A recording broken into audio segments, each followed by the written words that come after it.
Bonjour. Tout d'abord, seuls 1 ou 2 journaux ont eu le temps de faire une brève sur l'effondrement de la mine en Turquie, dont le bilan s'élève à plus de 200 morts. Nous en reparlerons bien entendu demain.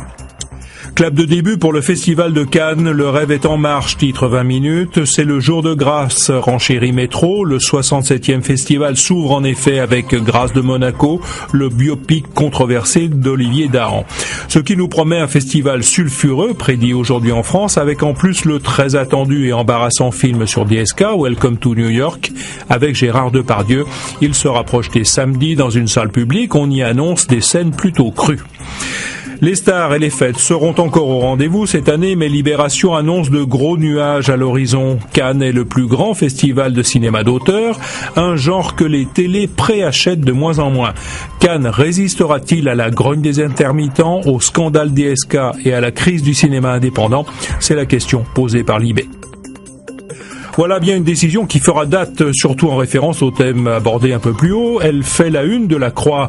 La Cour de justice de l'Union européenne a décidé d'imposer un droit à l'oubli sur Internet. Les moteurs de recherche pourront être contraints de supprimer des données personnelles à la demande d'un particulier. Une révolution diversement appréciée qui pose la question du droit à l'information par rapport au droit de la personne. Voilà qui nous amène aux européennes. Le Front de gauche, les Verts et le FN ont fait du traité transatlantique, en discussion plutôt secrète, il faut bien le dire, l'épouvantail de la campagne, titre Le Monde. Les trois partis dénoncent ce grand marché transatlantique qui ferait arriver dans nos assiettes des poulets nettoyés à l'eau de Javel aux États-Unis. L'image est forte et la grogne touche aussi la Belgique et l'Allemagne. L'Humanité propose de juger sur pièce avec un dossier de 3 pages.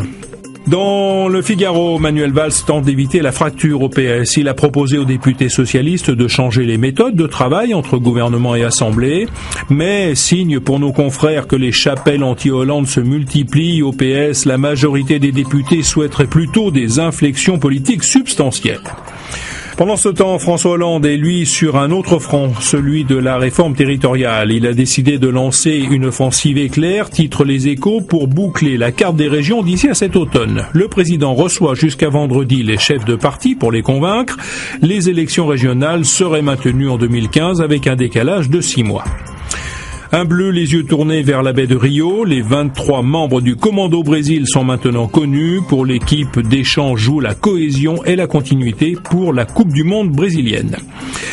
Il y a 5 siècles, un certain Christophe Colomb avait lui aussi les yeux tournés vers l'Amérique. Des archéologues américains affirment avoir retrouvé son navire amiral, la Santa Maria, naufragé près d'Haïti. C'est l'image du jour. Bonne journée à tous.